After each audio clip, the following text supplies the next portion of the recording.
தோக்கா தெரியுதா? அங்க ஒரு பைப் இருக்குது, மேல 2 பைப் இருக்குது. அதுல துணி துவைச்சு அழுக்கு போகாதா?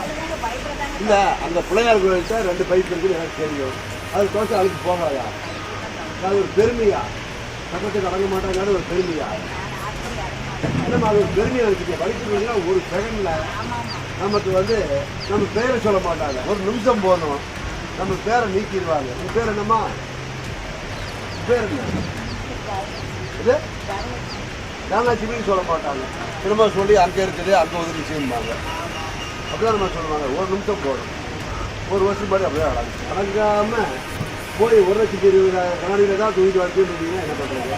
பெருக்கெடுத்து ஓடும் வெள்ளம். அலட்சியமாக துணித்து வைத்துக் கொண்டிருந்த பெண்ணை எச்சரித்து அனுப்பிய வட்டாட்சியர். மேட்டூர் அணை தனது முழு கொள்ளளவை எட்டியதை அடுத்து கர்நாடக மாநிலம் கபினி அணை மற்றும் கிருஷ்ணராஜசாகர் அணை உள்ளிட்ட அணைகளில் இருந்து வெளியேற்றப்படும் உபரி நீர் காவிரி ஆற்றில் திறந்து விடப்பட கடந்த 5 தினங்களுக்கு முன்பு நாமக்கல் மாவட்டம் குமாரபாளையம் மற்றும் ஈரோடு மாவட்டம் பவானி ஆகிய 2 ஆற்று படுகைகளில் இருகரை தொட்டு காவேரியில் வெள்ளம் கரை புரண்டு ஓடியது. வெள்ளப்பெருக்கின் காரணமாக குமாரபாளையம் பகுதி கரையோர மக்களுக்கு எச்சரிக்கை விடுக்கப்பட்டிருந்ததோடு பாதுகாப்பான பகுதிகளுக்கும் அவர்கள் அழைத்து செல்லப்பட்டு தங்க வைக்கப்பட்டனர். இந்த நிலையில்தான் அந்த பகுதியில் குமாரபாளையம் வட்டாட்சியர் சிவகுமார் ஆய்வு மேற்கொண்டிருந்த போது வெள்ளப்பெருக்கின் அபாயம் தெரியாமல் ஒரு பெண்மணி அந்த பகுதியில் காவிரி ஆற்று கரையில் அலட்சியமாக துணி துவைத்துக் கொண்டிருப்பதை கண்டு அதிர்ச்சி அடைந்த அவர் அவரை எச்சரித்து அனுப்பி வைத்தார். காவிரி ஆற்றில் அதிக அளவு தண்ணீர் செல்வதால் பொதுமக்கள் மிகுந்த எச்சரிக்கையோடு பாதுகாப்போடு இருக்க வேண்டும் என அதிகாரிகள் விழிப்புணர்வை ஏற்படுத்தி